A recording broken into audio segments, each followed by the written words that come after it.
Ben Cowie and the COVID commander, Jerome Weinmar, and just to update the Victorian community on the current status of the COVID-19 outbreak. So we reported yesterday some 26 locally acquired cases in this morning's numbers, two of whom and two in hotel quarantine. We currently have 5 cases in hospital and 1 in ICU. That's no change from yesterday.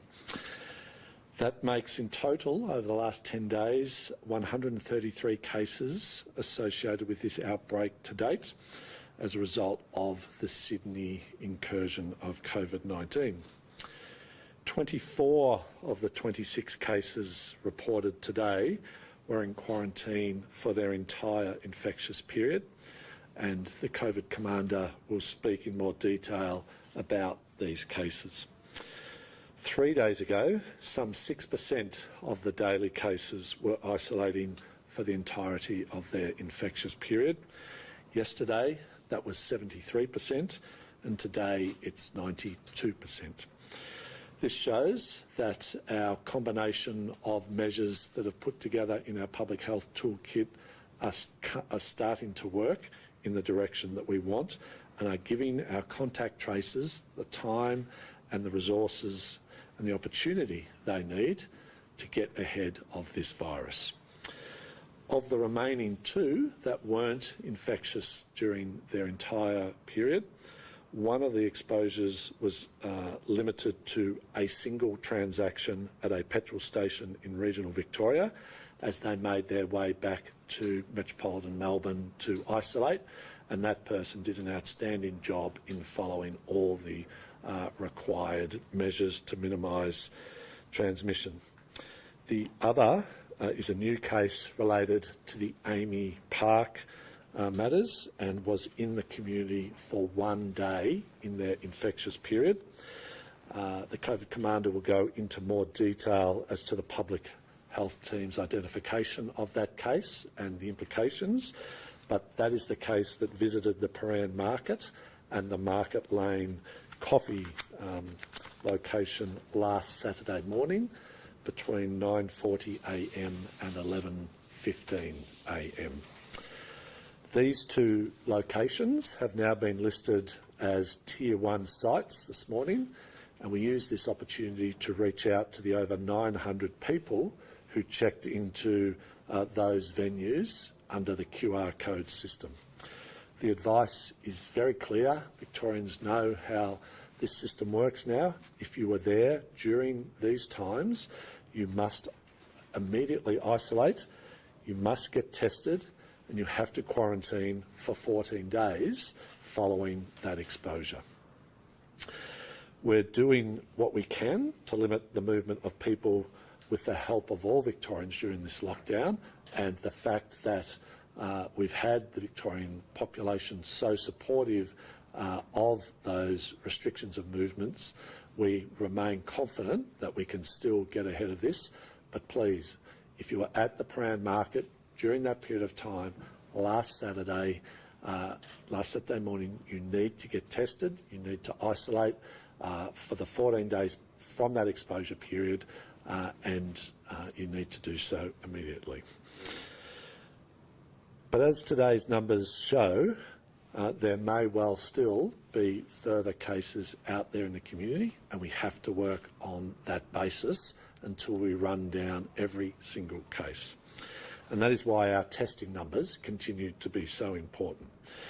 And that's why the more than 43,000 people who tested yesterday, their contribution is so vital to our public health team having the confidence that, in fact, we are getting ahead of this and that we are capable of making sure that there are no further cases out there in our community.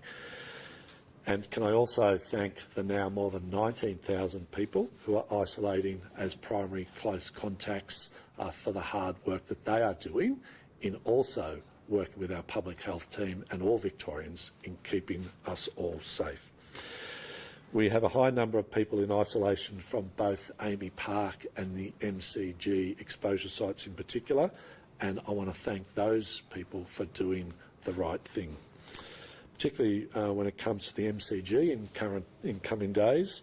Many of those will now be required to have their 13-day test required tomorrow, after which, when they return a negative test, they will then be progressively cleared by the Department of Health before leaving their isolation after their 14-day quarantining. So those supports for many thousands of people will start to kick in over the next couple of days. So please continue to work, if you're caught up in those exposure sites, with our health department and with our public health team to progressively go through that testing and then the organised release advice that you will get from the Department of Health. Just to reiterate, you can only leave isolation once you've been contacted by the department. And next week, we will move into the same arrangements for the Amy Park large number of primary close contacts as well.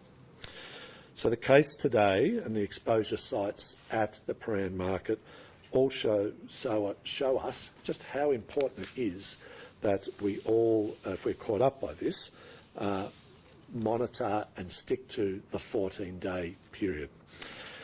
There is every chance that many of those 19,000 people who are monitoring as primary close contacts can turn positive, as we saw in this case, which the COVID commander will go through. We know that the overwhelming majority of people in that 19,000 primary close contact group are doing the right thing, and that was confirmed again yesterday when we had 436 home visits to those primary close contacts, establishing nearly every single one of them were in fact in isolation, had been tested and were doing the right thing. This is quite reassuring to our public health team. And that is how we are all maintaining the at least control, and we are working on the basis of starting to run down this current outbreak. But we also need to be vigilant, given the seeding of this outbreak from New South Wales and the position that continues on north of the Murray and now also in South Australia. This outbreak, the outbreak before it, was seeded into Victoria from breaches in other states. That is simply the reality until such time as our community has high levels of vaccine that we have to deal with. And the arrangements that are now in place for red zones, where you can only enter Victoria with an exception or an exemption for a specified worker permit or a pressing cases exemption, are there for that very good reason. As of 11:59 p.m. last night, the whole of South Australia became a red zone, and between then and the July 12th, for a retrospective orange zone. So if you have arrived since the 12th from South Australia, please isolate and get tested. And if you are going to return from South Australia, it can now only be via an exemption or a permitted worker permit. I might ask Professor Cowie to go through issues from the public health point of team, and then Jerome to take us through some of the other data associated with today's numbers. Thank you.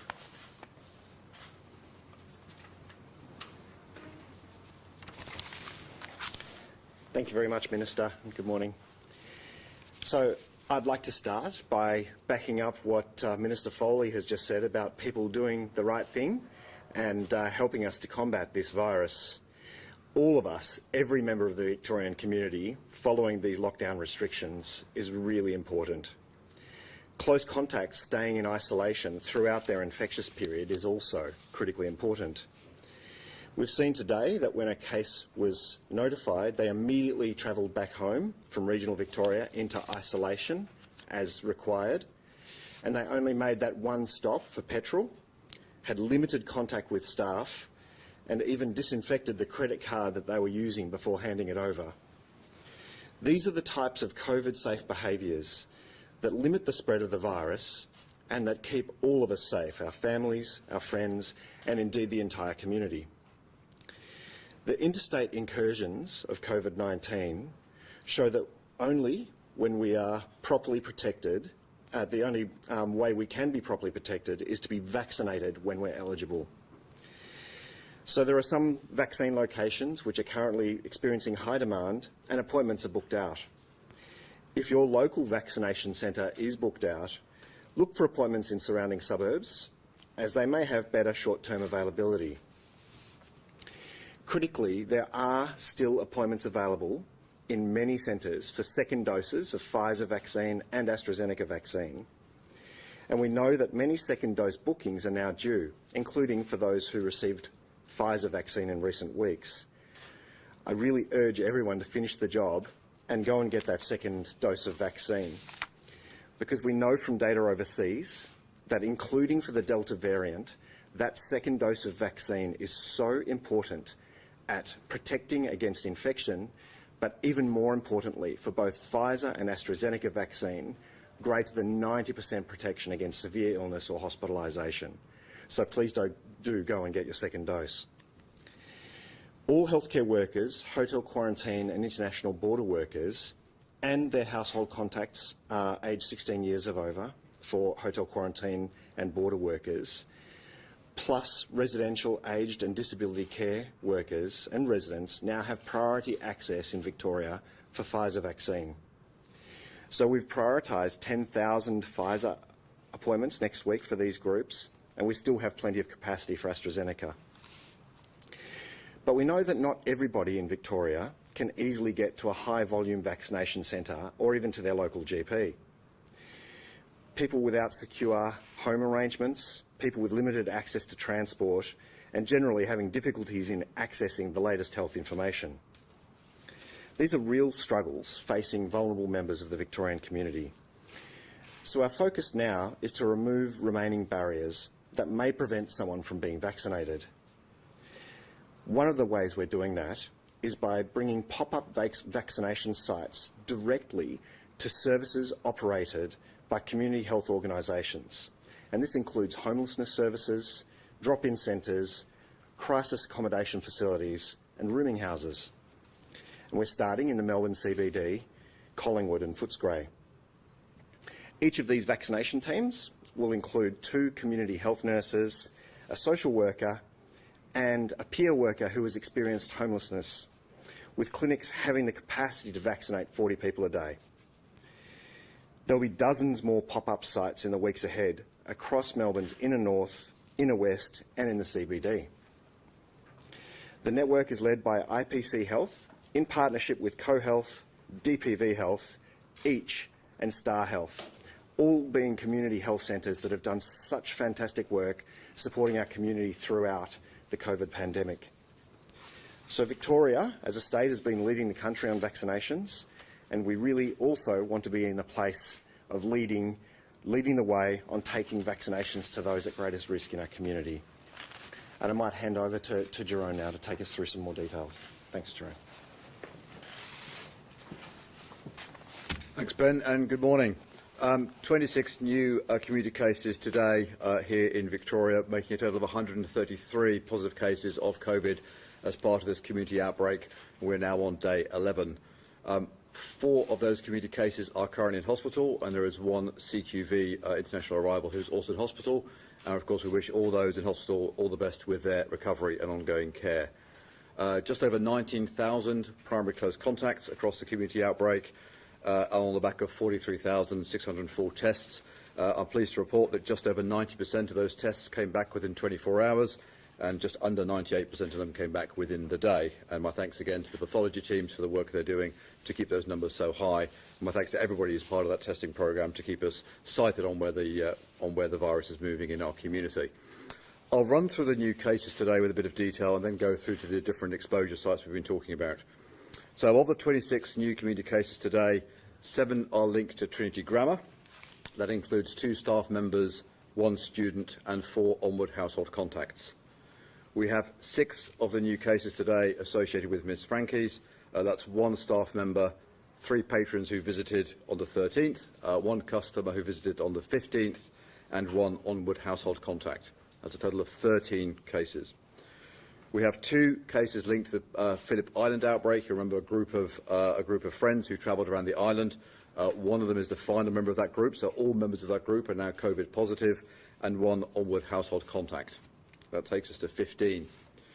We have 5 cases linked to St Patrick's in Marambina. 4 of those are students. Interestingly, those 4 students had tested negative earlier in the outbreak, have now turned positive during their isolation period, and 1 household contact. That takes us to 20.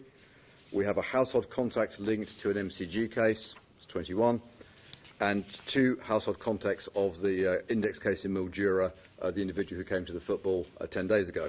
That's 23 in total. We have 2 household contacts from the City of Hume cluster, so existing household members that we've known about, and finally 1 case linked to Amy Park. And I'll just spend a bit of a time on the last case. That's 26 in total. The Amy Park case is interesting. It was originally somebody who sat on the same side of the ground that we've known about, but well outside of that Tier 1 area. They were a Tier 2 contact initially. They came forward and got tested as part of their Tier 2 definition. When we revised our Tier 1 definition a few days ago on the grounds of evidence of some mingling outside of the ground, this case was incorporated and became a Tier 1 contact. He went back into isolation, tested again, and is positive. And as such, we have 1 day out in the community, which relates to the Prahran market exposure in particular. It highlights again, we've reviewed the CCTV footage again, we've seen this case mingling. We know again it's another case of transmission into queues outside the ground, getting in this case to gate 7. You recall a few days ago we talked about a case who was coming in through gate 6. So again, we're seeing this evidence of transmission in those unstructured crowds outside of major events. That's why it's so important for us to have expanded our Tier 1 definition, and of course the sheer number of primary close contacts we see in front of us today. I'll run through the major exposure sites and then just wrap up and we'll go to questions. So for the MCG, we now have 14 cases in total associated with the MCG event on the game on the 10th. 3,540 primary close contacts, 74% of them have now been returned a negative test result. At Miss Frankie's, we have 2 exposure dates, the 13th and the 15th. We now have a total of 31 cases associated with the restaurant. That includes 22 customers and 10 staff, and then other onward household contacts. 1,364 primary close contacts associated with the restaurant. 74% of them have returned a negative test result. And can I just say again, and for all of our exposure sites, and particularly Miss Frankie's, who work so incredibly hard to run a COVID-safe event, really fantastic QR code data and fantastic operation in a very challenging 10 days for the restaurant. So my thanks to them, their management and all their staff, and of course we wish them an ongoing positive recovery. At Amy Park on the 13th, 6 cases now associated with Amy Park, 2,648 primary close contacts. 67% of them have returned a negative test. Again, with a positive Amy Park case we see today, I'd really urge those remaining 30% or 33% of patrons who are there, I really want you to return a negative test. You're going through your isolation. I'm really keen to see what those test results are going to be. Trinity Grammar, 20 cases in total, 2,725 primary close contacts. 78% of them have returned a negative result. St Patrick's, 9 cases now in total, a few added on today, 411 primary close contacts, but 88% of all those PCCs have returned a negative test result. Then for Phillip Island, 805 primary close contacts, 60% of those a negative test result.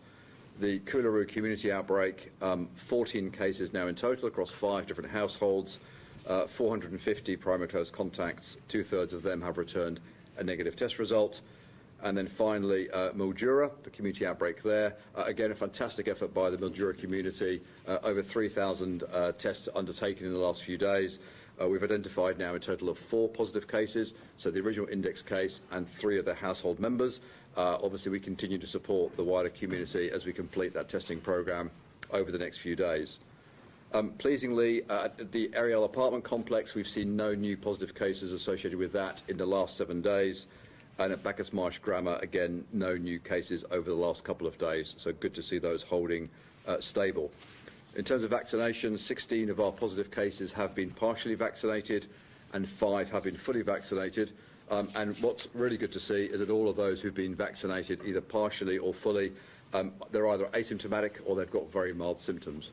So again, it's a critical part, not only about reducing onward transmission, but particularly about looking after people's health. What today's results show, what the results of the last few days show, is two things.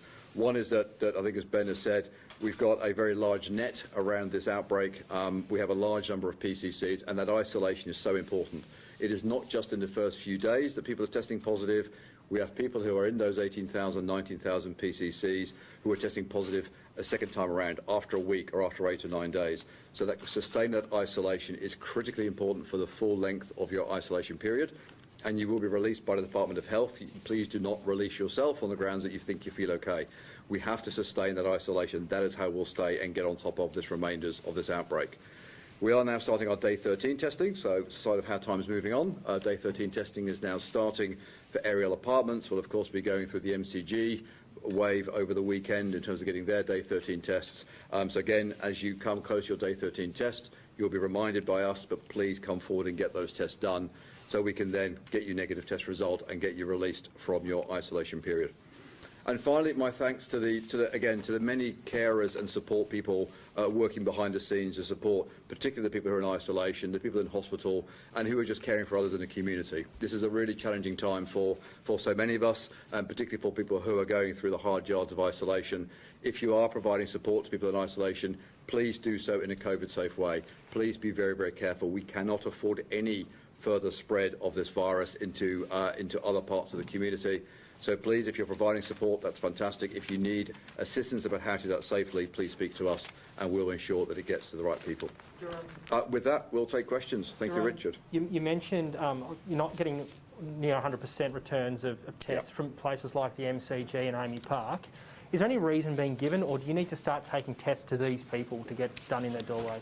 No, not yet, Richard. Obviously, look, we have a huge number of people at both the MCG and Amy Park, and we have, quite deliberately revised our tiered definitions as we've seen more evidence come in. So I'm sure there are still some results due to come in over the next day or so from some of those people who've been swept up into the outbreak.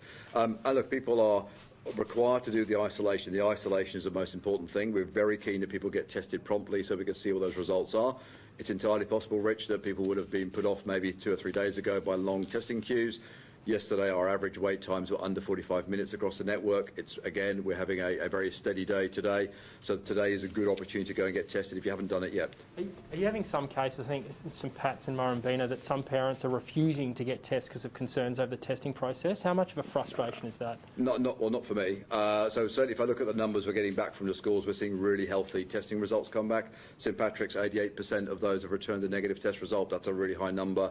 Bacchus Marsh Grammar, Barwon Primary, all those schools have gone really well, and we have, for some of those schools, put in place dedicated testing protocols, dedicated testing arrangements to enable those communities to get tested. We did something similar in Mildura with the kindergarten there a couple of days ago, where we had in-reach testing. So, as we always do, we treat each case on its merits. If it's appropriate for us to provide in-reach testing, we'll do so. But I think, for the inner eastern suburbs, it's pretty appropriate, given the density of our testing operations, for people to go to those testing stations. And you're finding some people aren't following the rules. They were told to be isolate and wait for their test, but if turned up to play basketball, for example, and that whole site's become a tier 1. Is that something you're seeing more than other?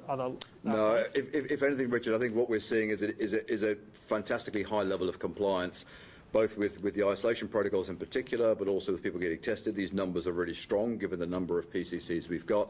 But also, if I look at the red zone arrivals and all those other elements we've looked at, the compliance rates have been really, really very strong indeed. There are some cases where it's people aren't following the rules. Look, there will always be the exceptions. So I mean, nothing is 100% foolproof, and we're always reliant on people's behaviour and ultimately people complying with the right thing for them, for their family, and for the wider community. But if I look at the home visits, 436 home visits yesterday, no one would refer us to Vic Poll. We are seeing people doing the right thing in spades, and that's, look, if you look at the numbers we're seeing now and the way that we're starting to wrap our arms around this outbreak, that's because people are doing the right thing, not because it's out of control. And the regional case, is that in Bendigo, this person that went to the... No, the regional case that travelled back that I think Ben described was out in the East Gippsland.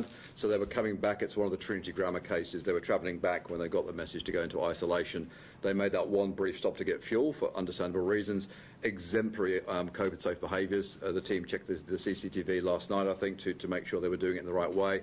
So that's exactly what we expect people to do. So great result. I'm going to move on, Nick. What sort of things did that case do? So what that case did, Nick. So they were masked. They sanitised their hands before they went into the servo. They sanitised their credit card before they went into the servo. They kept their distance. They were in there for literally moments, the bare minimum of engagement that they needed to have. So this is exactly the kind of thing. People do absolutely have to make tough choices. If you're driving back from East Gippsland into the city, that's a challenging drive to make. You need to get fuel. So, I'd absolutely commend that person. That's our, we said today, 26 cases, 24 completely in quarantine. That's one of the cases that wasn't, and I think she's done a fantastic job. Prime Market's obviously Koran Market case. Were they required to self-isolate when they went to the market on Saturday, or absolutely? So they were breaking their self-isolation to go to the market? No, they weren't. No, sorry. The case concerned.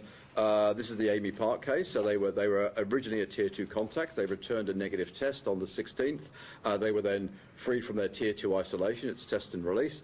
And then we redefined our Tier 1 definition on the back of all the evidence we'd seen on Amy Park over the subsequent days. So they were entitled to be out in the community on Saturday. They got the message from us. They immediately isolated, got their test in, and they've tested positive. Are they the only exposure sites of that case, or are you still? They're the only exposure sites. There are two exposure sites. One's a coffee shop, name of which is not in my mind, and the other one is Prime Market. And it does mean, look, and I apologise for the 900 people that we downloaded from the DVR system, the QR system at Prime Market. We need you to go into isolation immediately. That does mean 900 people, starting from last Saturday, will be in that 14-day isolation. We'll, of course, work with them to get them tested over the next few days, and we'll support them through the isolation. Is it every worker from the market, or is it every worker from the market, or just the stalls that were visited? At this point in time, it'll be everybody who's in that market exposure. Obviously, we're interviewing the case that was there around their exact movements. The more detail we can get from that, if we can make a judgment as we go through to release parts of the market, we'll do so. But at this point in time, we've taken, as we always do, a very cautious approach. And we've seen with our experience of Delta over the last 11 days, it isn't just about where you spent significant time. It's that brush past contact, that fleeting contact we've seen a number of times in this outbreak. Are you confident that the QR code data has captured everyone who was there at that time? And what's the advice for people who were at the markets just after the end of that time? So the way we've downloaded the QR data, we take a window of time that the case was there. Obviously, we can see that from their own record, but also their own description of their movements. We'll add a bit of a window to that to make sure we capture absolutely everybody in that exposure. Look, and if you're at Prime Market on Saturday morning, and Frank, you should remember that. I'm sure people will.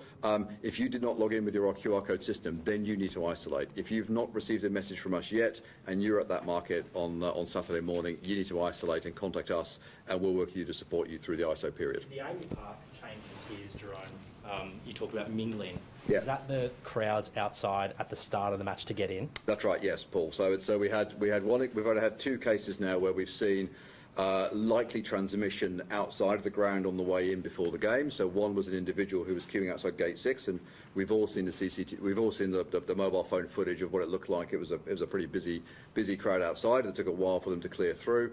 The second case, the one we're reporting today, although he went in through Gate 7, he had contact with the case in that 5-minute window that they both went through the gates together. And on Miss Frankie's, it's going pretty gangbusters. What's going on there? So it was initially a patron, I think, who was the case. They infected a staff member, presumably, and that staff member 2 days later infected more patrons. Was that person highly infectious? Is there some suspicion as to why it's going so?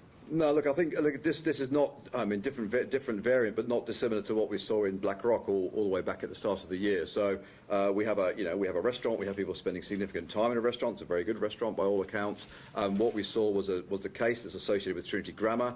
He picked it up at the MCG at the Geelong Blues game on the Saturday. He went with a group of 12 friends to the restaurant, to Miss Frankie's, on the Tuesday night. He was clearly highly infectious. We've seen him spark off Miss Frankie's. We've seen him spark off a number of cases at Trinity Grammar and also, of course, at Amy Park. So he's, at that window of time, through no fault of his own, he was particularly infectious. That spread into his group of friends that night, also to some staff members at Miss Frankie's, and then, of course, a second night on the Thursday, one of the staff members spread it on to both other staff colleagues and other customers at the restaurant. And can I just confirm, the East Gippsland case who was travelling back, was the notification that person got when they were in Gippsland that they were positive or that they were close contact? I believe it's a close contact definition. And is there a case in Bendigo now? There's reports out of Bendigo that there's a positive case there. Do you know? Not to my knowledge, Rich. Okay. Is the servo involved? Is that now tier 1? And where is No, the server will be a tier 2 or tier 3. So as we went out this morning, the team will just work finalising it again, because we know that the individual did all the right things. So we think her risk of transmission is very, very remote, and therefore it'll be a tier 2 or tier 3. The team has landed that definition this morning. whereabouts is it? It's Hayfield out towards Sale. Just on the Amy Park case, obviously you had to change the classification of that. That's affected a number of people, including 2 positive cases. Yep. If you had your time over, given what we know about the fact that it was transmitted at the gate, would you have classified things differently, and would that have prevented some of the transmission we've now seen? Yeah, look, Rachel's a great question. Look, and as we do with every outbreak, you learn more about how this virus works and how it works in our particular environment. So we struck a balance at the outset of this outbreak, particularly with the MCG and Amy Park, about what we thought was a cautious tier 1 definition. What we've seen subsequently, particularly with Amy Park, is that transmission outside of the ground. That's led us to expand the definition. That means thousands of more people are now drawn into this tier 1 definition, having to isolate for 14 days.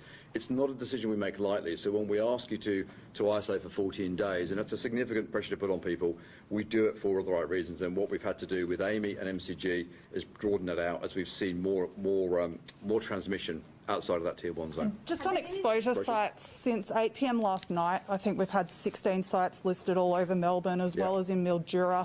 That Hayfield one's not yet listed. But you've told us that we've only had 2 cases who were infectious in the community. Is there a bit of a lag in getting those exposure sites up on the website at the moment? No, not significantly. Look, there's always, as we've debated many times in this room before, there's always a balance to be struck about getting the information accurate, about revising information. And some of those exposure sites that we've added up may well be revisions of previous exposure sites. There's always a balance to be struck. So we were really focused this morning, last night, getting Pram Market up quickly. That's the big highest risk exposure site. We're very keen to get that up. We've taken a bit more time with Hayfield because we know it's a low risk because of the way that the protocols that the individual undertook. So there's no significant lag in how quickly we're getting exposure sites up, and we will continue to review those exposure sites about what tiering they're at and how much focus we want to put on them. And have any of the cases you mentioned who've been partially or fully vaccinated, have any of them passed it on to anyone else? Not to my knowledge. So I think again it's and certainly Ben is better speaking to this than I am, but it's a real example of the importance of the vaccination program and the impact it's having on certainly on the 21 people who are now cases, but who are vaccinated and therefore suffering very, very limited impacts of the virus. So that have there been any additional cases at the Navy base? No. So the Navy base to date certainly has been. We've only had 1 case who was somebody who was at the Young and Jacksons who lived at the base. Again, really good response by the ADF and by our own support teams, getting all those people tested, putting a strong wrap around them. And again, it highlights the Navy base has got 1,500 people there who live and work on the base.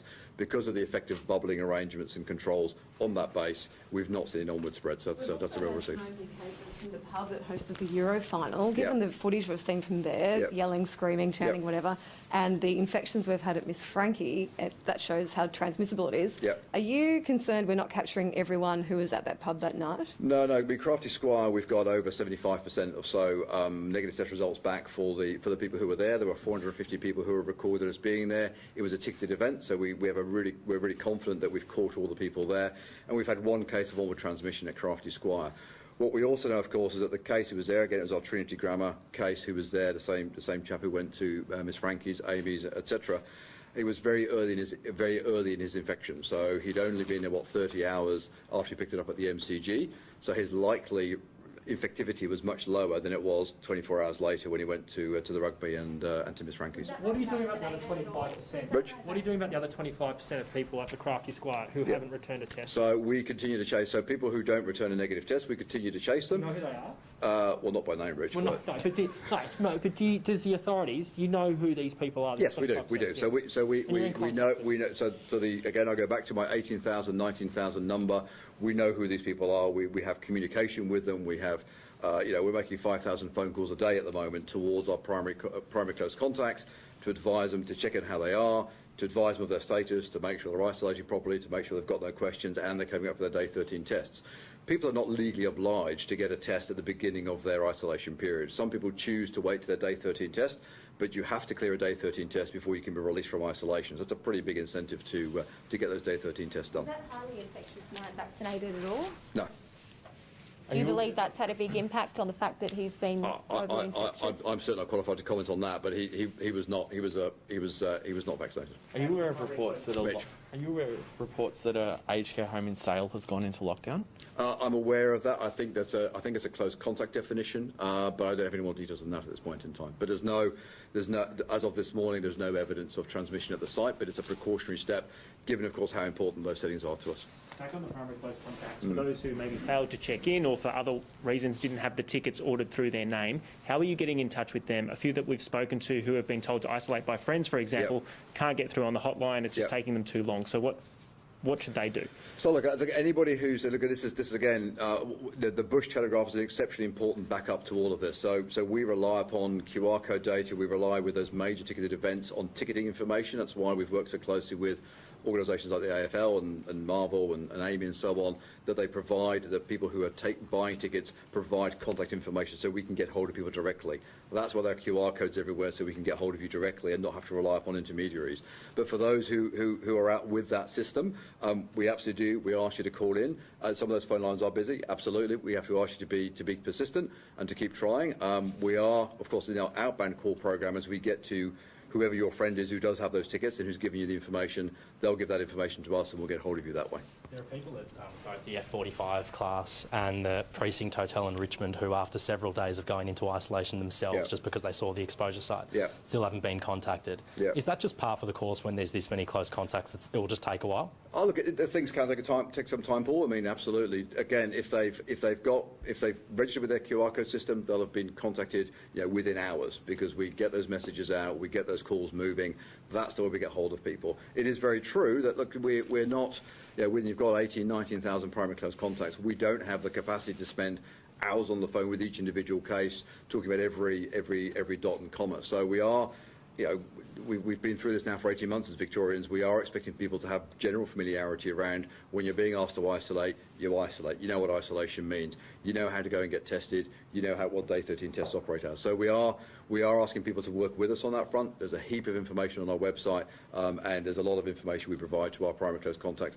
But there is a balance to be struck. Of you're saying 19,000 primary close contacts are in isolation. How many more that secondary and household? Have you got a figure on the total number of people in isolation? So we've gone fast and wide with our primary close contact definition, which is why we have 19,000 today. 900 added on just for Crown Market at this point. There's about another 8,500 secondary close contacts, so people we've identified in the next ring. So they're isolating as well. Of course, when their primary close contact returns a negative test, they'll be released from the investigation. There's only one person at the Paran Town Hall testing clinic taking swabs. Okay. Are you fixing that in any way, shape or form, given the new exposure?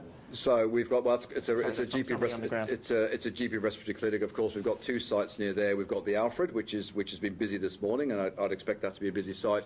Of course, we also have the drive-through site at the in Albert Park. So the Albert Park Reserve, that's a big drive-through site. There's a heap of sites in a wider ring around that. So, as we always say to people, the Paran Market attracts a fairly significant catchment of people. Was during lockdown, so we'll soon test that. We ask people to get tested near where they are. So don't feel you need to go back to the venue and then get tested.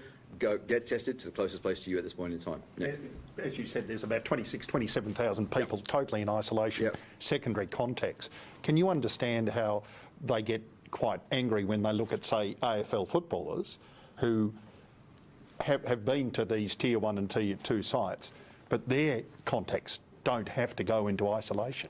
Is that fair? Well, look, I think, again, Nick, on a case-by-case basis, I'm not familiar with the movements of individual AFL footballers. Clearly, the AFL has footballers operating in a tight bubble arrangement, so what are the security that the AFL provides is around that the footballers are not in extensive contact with a wider group of friends and their own household contacts. That's my understanding of it.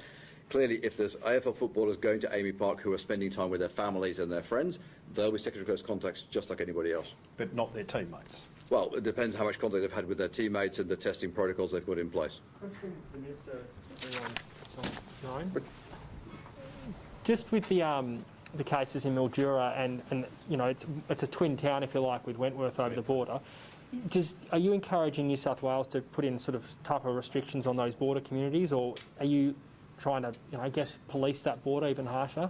Oh, well, that border is being actively policed. You'll recall the most recent New South Wales removalists were caught by Victoria Police in Mildura for breaching border arrangements there. But yes, Wentworth and Mildura is caught up in that border bubble, and we're working cooperatively with the local public health unit on the northern side of the border.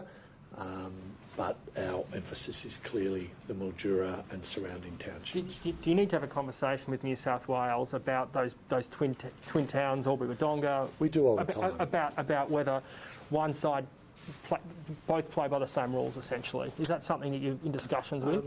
We're in regular contact, daily contact at that local public health unit and local health service level with each sides of the border. Mildura, Echuca, Swan Hill, all the way down to Albury-Wodonga and indeed into the smaller parts of East Gippsland.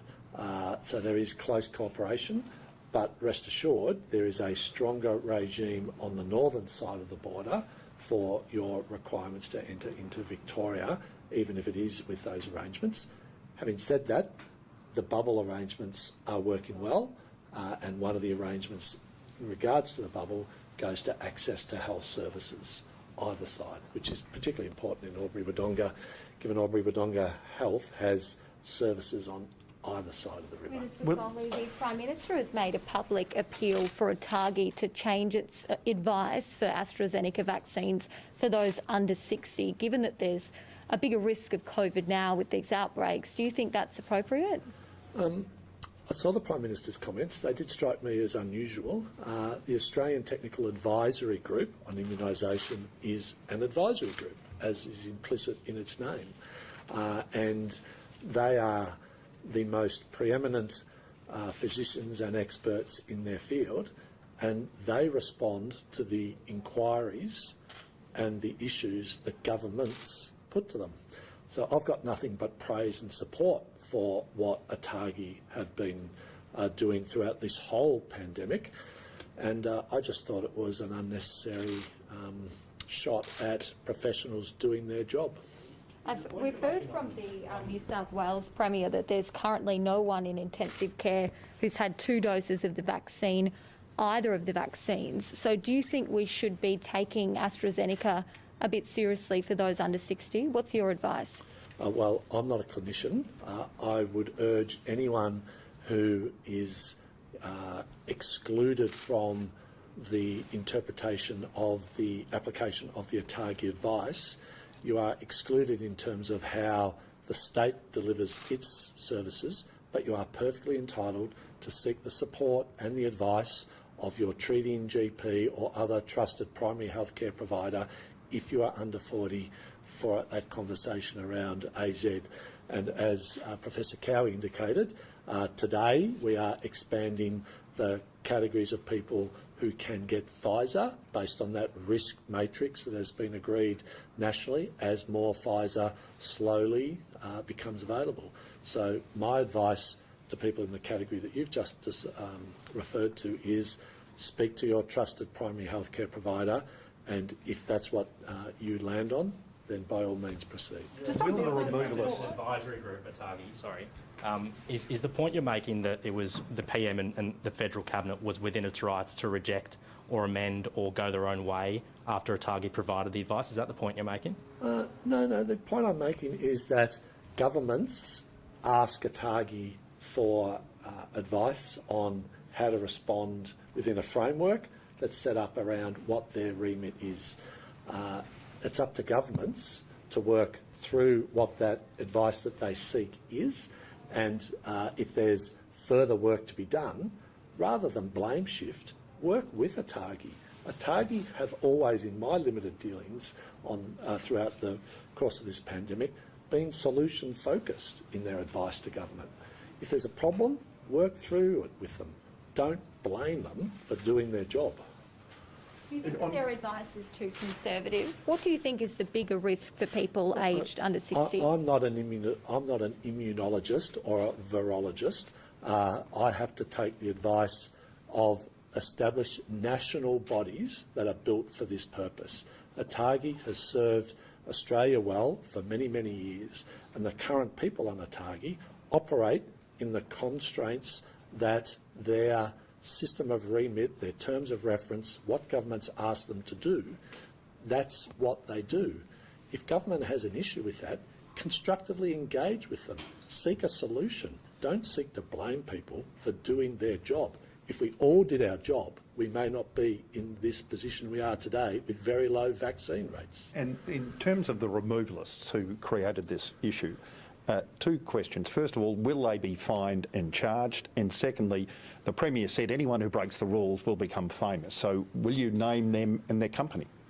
Well, I understand as a result of the tragedy that has become their mother, that they have been named in the media. Isn't that different removal That's a list? different one. I think that's a different group. Oh, you're quite right, Nick. I stand corrected. In regards to this matter, because it's now been handed to Victoria Police, the operational side of things has to be due process, arm's length from government, Victoria Police going through that process, and that's when they have finished that. I'm looking forward to the full weight of the law applying to those people who breached our permit arrangements and started this current cluster, this current outbreak from New South Wales. And in terms of naming them or their company? Well, that's not up to me, that's up to Victoria Police, and we'll follow the advice of Victoria Police. The Premier did say, didn't he, that anyone who breaks the law will become famous? Yes, he did, and I think there's a particular publican in Echuca who is living proof of that. And if you break the rules, there are consequences. Speaking of people breaking rules, just on the how worried are you that we've now got 14 cases linked to the Hume cluster, and how is it that we've now got a cluster that's spread across 4 households when it started with a single household who was supposed to be in home quarantine? Well, that group of the northern suburbs group of households have all been linked epidemiologically through various social contacts, and that is every case has been identified, every case has been linked, and every case is in isolation.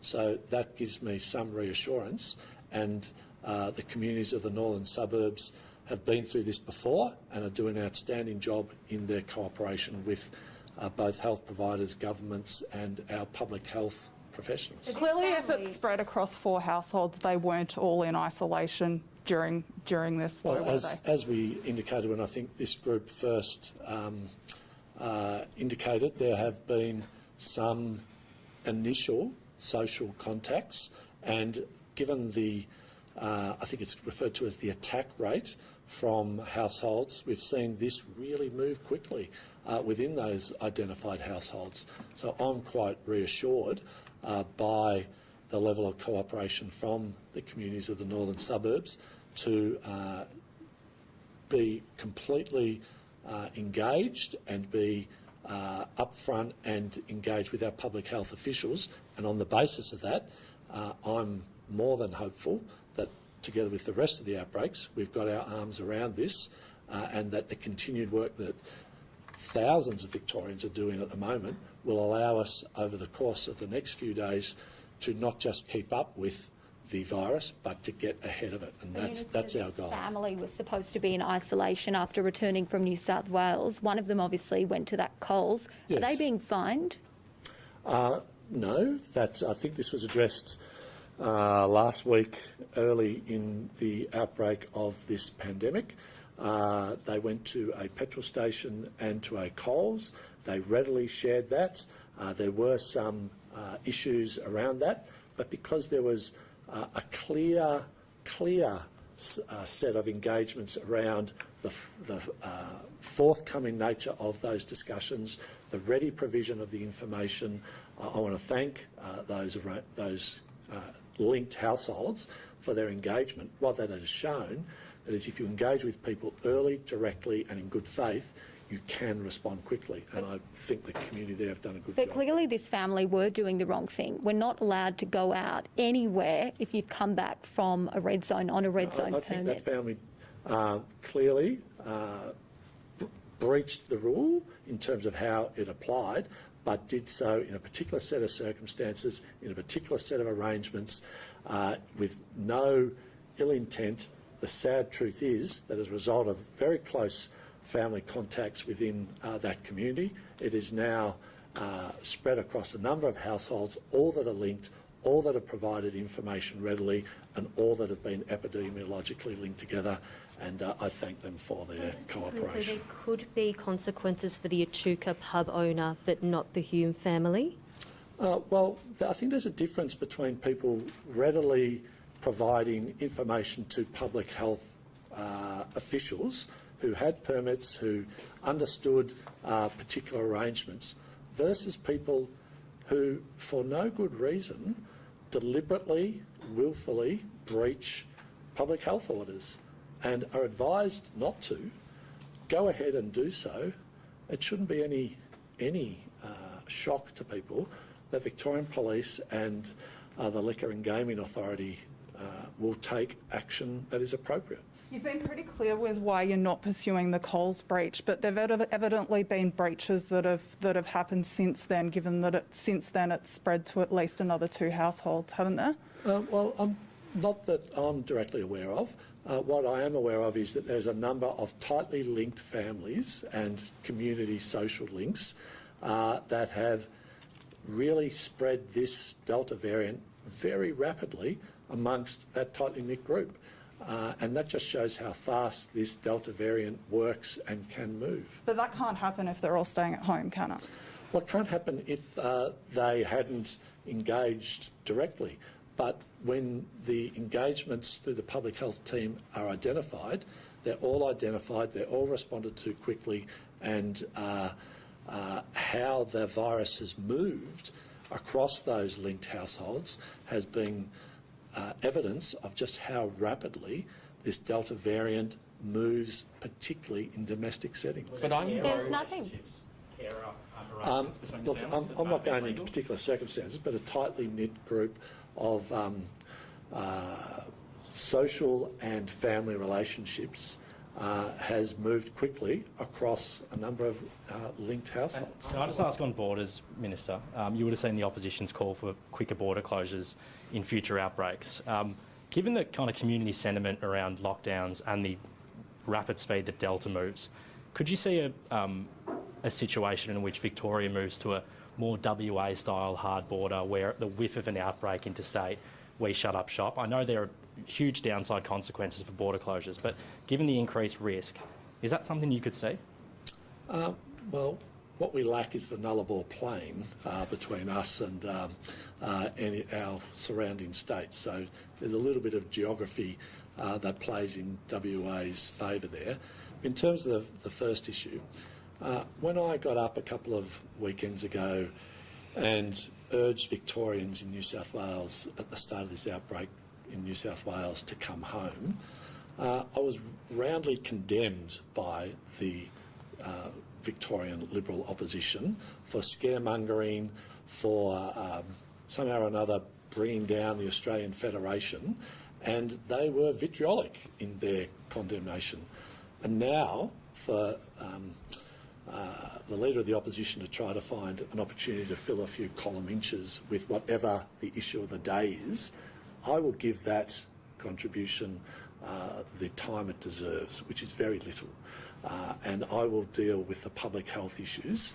The public health issues around the borders have shown that our permit system gives us a risk-based opportunity to identify Victorians who actually have a right to come home, but we gave people several weeks of clear notice to come home.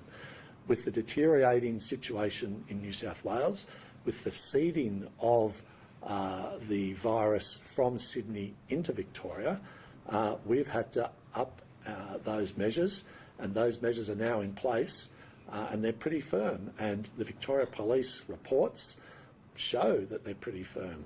An increasing number of people are turned around, increasing number of people engaged and stopped, and it's actually from all the high-tech, high-visibility, high engagement that VicPol do right along the border has shown it to, in many ways, to be a superior arrangement to the 2020 hard border arrangements. So I'll take the advice of Victoria Police rather than a dial-a-quote Victorian opposition. There is a woman on the peninsula, Sharon O'Neill, who shares a name with someone who's in Young Injections. She's tried time and time again to tell the Department of Health it's not her. Yes. She's self-isolating. Yes. She was told, the Health Department says she's been told, but she hasn't been. Yeah, well, this issue came up yesterday, and post our discussion, I've been sought some advice on the matter. The advice I have is that as a result of the Young and Jackson's issue, with a similar name, indeed very similar name, other records were checked. Clearly the information provided at Young and Jackson's in that one case wasn't 100% accurate. I'm advised that we have discussed the matter directly with the person from Rosebud, and I thank her for her cooperation and her engagement. But the advice I have is that that matter has been addressed to the satisfaction of the public health team. If there's more to be done, we're happy to continue to discuss that. How long ago were you given that advice? Because she claimed a couple of hours ago that she still hadn't heard from the Department of Health. Well, I understand she's been visited by people originally, which gave cause to her original concerns, and the advice I sought after members of the media raised this yesterday was that our officials have discussed the matter with her, and that was reaffirmed as recently as this morning. Have you managed to find the other Sharon O'Neill who actually is a Tier 1 close contact? Not that I have an update on Rachel. I'm not sure if it's the name or the number on the phone or a combination of the two. So I'm not sure it's necessarily the name. It might well be the number that was inaccurately transcribed. Minister Foley, is the Victorian government still housing people experiencing homelessness? Are they still in hotels? There continues to be a range of housing and homelessness programs, but in terms of at least the winter 2020 program, that program has wound up, but there continues to be all sorts of active support for homeless and at-risk housing support. I think you'll find that a week or two ago, the Minister for Housing and the Premier announced a whole range of support measures in Geelong when it comes to people with mental health challenges and homelessness. So there's a range of different packages. Have all government MPs stayed in their electorates, or have some of them left Melbourne before the lockdown started, or have left since? And should they be doing that? I don't know the answer to that. We don't monitor individual MPs' movements, but everyone is required to follow the public health orders, and the 5-kilometre limit from where you're residing applies to members of Parliament like it applies to all other Victorians. Would it be disappointing if someone wasn't following those rules? The rules apply to everyone equally. Just on support for businesses and workers, that support effectively ends when the lockdown ends. The need for it doesn't, and the restrictions don't. What are you doing at a state government level to address that? And are you lobbying the federal government for some of those support payments to extend beyond the lockdown? Well, Minister Pakula addressed the more than $7 billion worth of support that the Victorian government has brought to businesses, particularly small businesses, yesterday over the course of the pandemic, including a more than $200 million support package in place for this 7-day extension of the current set of restrictions.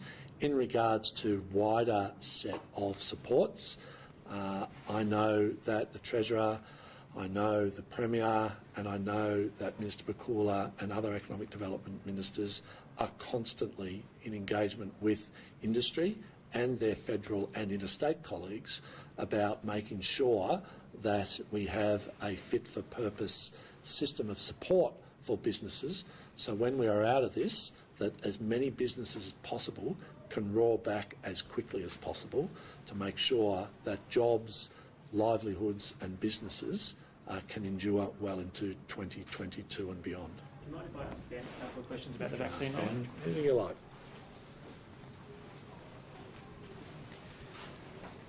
Professor, we've heard about a lot of the initial over 40s coming up for their second vaccination. Do you have a forecast as to how our double dose vaccination, fully vaccinated numbers are going to change over the next 1 or 2 weeks? Do we know what percentage of Victorians will be fully vaccinated by the end of this month, end of next month? So we can certainly come back to you with details on what those projections would be. Clearly that estimate is really dependent on people coming forward for their second dose. And we do know that there are people in the community who have had their first dose of both Pfizer vaccine and AstraZeneca vaccine who are eligible and they're due for their second dose who have not done so as yet. So I guess I would just re-emphasise the call. We know that the second dose is so critically important for protection, particularly against the Delta strain of COVID-19, and especially effective for both Pfizer and AstraZeneca against severe illness and hospitalisation. So the more people who come forward for their second doses, the better the data we'll have to report to you. But I can come back with some more examples tomorrow. How many people have fallen through the cracks and have delayed their second, or delayed or not booked in their second dose when they should have already?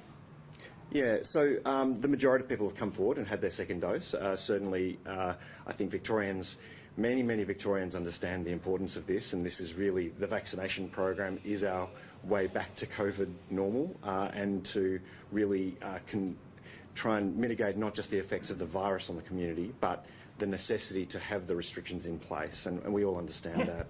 So the majority of people have come forward for their second doses in a timely way. There is a minority who have not.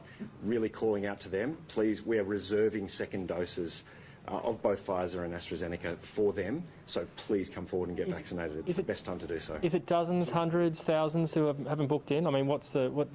Beg pardon? Is it dozens, hundreds, thousands who haven't booked in their seconds? Oh, so, I mean, Victoria has led the way. We've vaccinated, I think, in the state program, we've vaccinated, we've administered more than 1.4 million doses. How many people haven't booked in their second dose? Please let me answer your question. If you administer 1.4 million doses, then it's clear that you will have thousands of second doses due every day, okay? So if we're saying that people are 1 or 2 days late, then that's thousands of doses. We also know that a large proportion of people, including myself, got their first dose of AstraZeneca vaccine in the public system and then got their second dose through their general practitioner. And so it's clear the Commonwealth data coming in shows that this is happening, that people are having their second doses in, with their fantastic local GP. We're really encouraging that as well. The TGA has just notified that 2 people have unfortunately died from TSS, including a 48-year-old Victorian person. What details do you have on that, and how concerning is that for you? Yeah, so I don't have a lot more specific details on the cases. So that's the announcement. You're referring to an announcement today? Yep. So look, any loss of life is tragic, and particularly so when it's associated with protecting ourselves and our community against something that has led to the loss of hundreds of Victorian lives last year. But every loss of life is tragic. I think what I would emphasise is that we know that TTS is a risk. It is a very rare side effect, particularly associated with the AstraZeneca vaccine. That would bring it to 5, the total number of confirmed people who have lost their life from associated with TTS.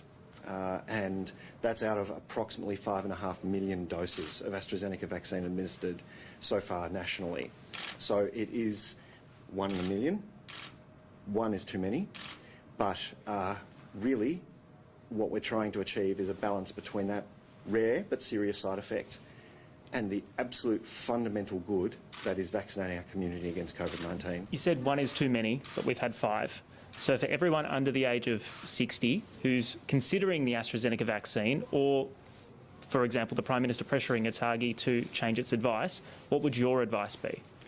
So the best advice that people can have about their own personal circumstances is with their local GP, who understands their health issues, understands their history, and has the time to explain it on an individual basis. The ATAGI were very clear with their recommendations that each person must consider their own personal circumstances and discuss those with their GP, including people aged under 60 years. So GPs in Victoria right now, today, as we speak, are having this conversation with their patients. That's exactly the right way to proceed. I received AstraZeneca vaccine. Many other people under the age of 60 have. When I say one death is too many, it is obviously the case that this is a program which is saving thousands and thousands of lives as we go forward and giving us back the freedoms that we aspire to as a community. But all vaccines, all medicines, any activity that we undertake in the health space, there are side effects, there can be negative consequences that have to be balanced over the fundamentally positive, life-saving intervention that is this vaccination program. What did you think of the Prime Minister's public appeal for ATAGI to change that advice on AstraZeneca for under 60s? Look, it's not for me to comment on that, and I haven't actually seen what the Prime Minister said, I'm sorry, so I can't speak to it directly. He's asked ATAGI to change the advice around AstraZeneca, given that there's now a greater risk of COVID because of the most recent outbreaks.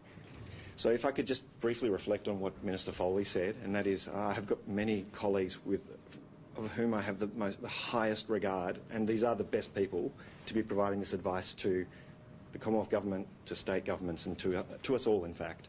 ATAGI have been very clear that they are balancing the risks of this very rare but serious side effect against protecting the community through this vaccine, and they have also made it very clear that circumstances, if they change, such as local outbreaks, increased community transmission of COVID-19, must be considered alongside that advice. And that's what I think all governments in Australia are doing on a day-to-day basis. Professor, we know we have a million Pfizer doses being brought forward. How much is Victoria getting? When are we getting it? And what would that mean for people under the age of 40 who are still waiting for their opportunity? Do we even have a date for those people yet as to when they can look to, or a month even? Sure. So I can't speak to the dates and the programmatic details, I'm sorry. Yeah, look, it's fantastic we're getting more doses. I'm sure Victoria will receive our absolute allocation of the Pfizer vaccines. It's important to note that increasingly, as we go forward for the rest of the year, those doses of vaccine will be going to general practitioners more significantly than to the state and territory programs. So there will be an uplift in supply for states and territories in our state-led programs, but an even greater uplift in Pfizer vaccine access will be through general practice. And so we'll continue to work with our GPs in Victoria. We've had a very close relationship with them. We're very grateful for the primary care efforts in the vaccination space, and we look forward to continuing to partner. Has that been communicated to the states about when that's going to arrive, regardless of whether it's for the state clinics or for those GPs? I mean, it was heralded on Monday that 1 million have landed, but when do we get them in Victoria, I guess is... Yeah. Look, I don't have those details to hand. I've actually moved on from the vaccination program. I'm here as the acting... Mr. Foley, do you know the answer to that? I mean, it was a big show on Monday that they'd arrived. When are we getting them? So some of these were brought forward. Some were in the what the General Fruin has called the Horizons minimum and maximum arrangements. So you will have heard that early in the presentation today we expanded the groups who are in fact eligible for Pfizer: hotel quarantine worker, staff, other high-risk groups, etc. That reflects the growing availability, albeit from a fairly small base, of Pfizer, and we continue to work on the publicly released data that General Fruin released a couple of weeks ago, and that the extra Pfizer isn't so much extra as in it's bringing forward some arrangements. In terms of the proportionality, the principle that the Commonwealth have applied is that this is proportionate to each state's population. What that means in terms of specific figures, I'm sure we can get that to you. Sorry, what was the change in terms of vaccine eligibility? I'd have to get Professor Cowie's speaking notes, but I'm sure if you look back at the tape, you will see that we've announced that we've widened out eligibility around high-risk groups associated with hotel quarantine worker, staff, families, other groups. Not a lot, but reflecting the steady increase in Pfizer coming into the state. We've got a couple of questions from Ben. That's Sure. okay. 26 cases today does seem like a scary number, but it's great that a lot of them are isolating. Where do you think we're tracking, and do you think that lockdown will end as planned next Tuesday? So I can't possibly speak to the last part of your question. This is a situation which, as all of you are very aware, changes day to day, so I can't speak to that. But I know that many people across the health department and indeed government are focusing on that very question on a daily basis. I think you've picked the absolute critical point, which is we've moved from a position where the minority of people, of cases notified in a given day, were in isolation for the full period of their infectiousness, to now being greater than 90%. That is a fundamental element that reassures me that we're going in the right direction. I guess the other point that the Commander reflected on earlier was that we also don't have any mystery cases in this outbreak. We know where people have acquired their infection, and that means we're able to then connect the dots, establish a ring around those individuals and so on. That's incredibly reassuring also.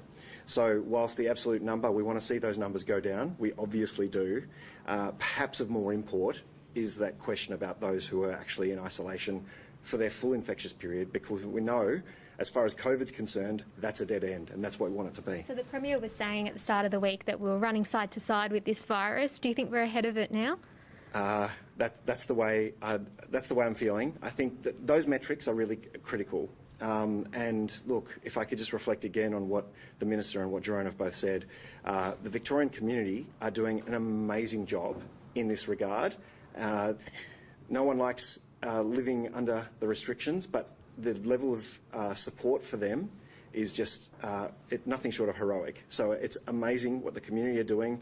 Our health services, our testing teams, our vaccination teams, the local public health unit staff, amazing job. So yeah, I'm feeling like we're certainly we're winning the race. It's a question of just keeping going so hard to the finish line. So just to clarify, if we get to Tuesday and we're still seeing daily case numbers in the 20s, but the majority are in isolation, what would your advice be to the state government? Would you be confident to end lockdown? So that would be Brett, because he'll be the show on Tuesday. But you're here today. What would your advice be?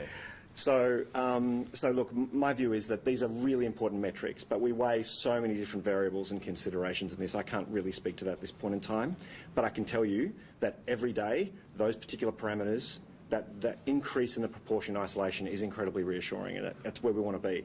Are we expecting more household contacts to test positive over the coming days, or have the majority of households already turned positive? Yeah, it's really important to remember that the Minister was absolutely correct. This virus moves fast in terms of the serial interval. So the Delta variant, we see that a greater proportion of people are becoming infectious very soon in relative terms after being infected themselves. But that doesn't mean we don't still have a significant range in the incubation period for people to potentially test positive up to 14 days after their exposure. So sometimes when we're talking about something that we're sort of coming up to day 13 now, someone exposed 11, 12 days ago can potentially flag positive now. That's why we have the exit test. So not every time does it mean when you see a case on a given day that that's someone who was infected 2 or 3 or 5 days ago. Some of those people might have been infected 12, 13 days ago. All good? Thank you. Okay, thank you.